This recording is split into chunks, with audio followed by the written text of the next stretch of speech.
sur les 5 dernières années, là, je crois qu'on avait les 2 clubs les plus performants de la Ligue 1. Bien sûr. En nombre de titres, bien de sûr. ce qu'ils ont fait et tout. Comment Monaco peut être tombé si bas ?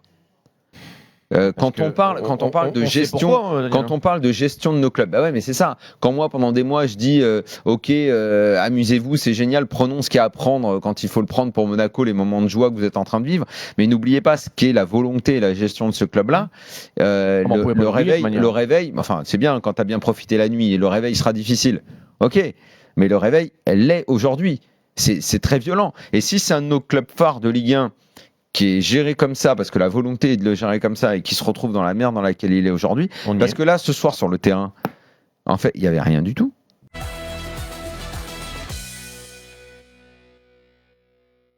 Au-delà de tronches de gamins, t'as l'impression que c'était des mômes de 10 ans qui jouaient là. Le problème, c'est les 2-3 anciens qui sont mauvais, comme c'est pas possible. C'est Falcao, c'est Sidibé, c'est Jemerson qui est pas un ancien, mais qui Falcao, on a l'impression que, je sais plus, il avance plus. C'est terminé, il est mort free complet.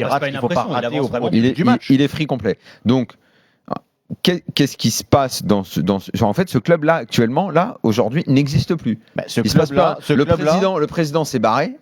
On va dire qu'il est en fuite. Même si alors son porte-parole a bien expliqué qu'il n'avait pas d'interdiction de voyager, etc. Okay. Voilà. Il s'est barré. Voilà, il est à Moscou en ce moment. Il anticipe un peu. Il y a quand même concordance entre ce qui s'est passé, entre ce qui s'est passé d'un point de vue judiciaire et son départ.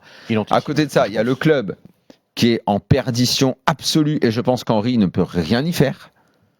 Je vois pas. Là, il a tellement peu à sa disposition. Le seul truc que peut faire Henry aujourd'hui, c'est récupérer les blessés. Et sur la deuxième partie de saison, essayer d'arriver aux 38 points. S'il a un mercato, Daniel. Combien il en a là ? 7 points, Monaco. Il va falloir qu'il aille prendre 31 points. Non, mais attends, tu récupères pas que tes blessés. Il faut que tu aies 3 mecs qui arrivent dans ton effectif en plus. Déjà, un mec par ligne, costaud. Laisse-le déjà récupérer les mecs. C'est mort.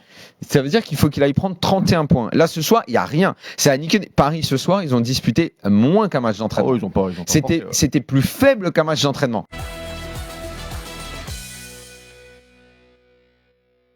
Mais qu'on pense qu'on participe d'un complot, qu'on est payé par le Qatar pour les défendre, parce que des gens détestent à ce point ça, et détestent l'argent, et détestent tout ce que ça symbolise.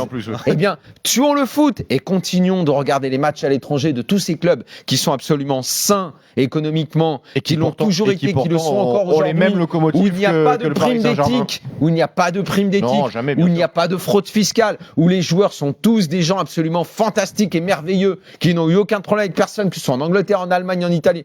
Ok les amis, ok.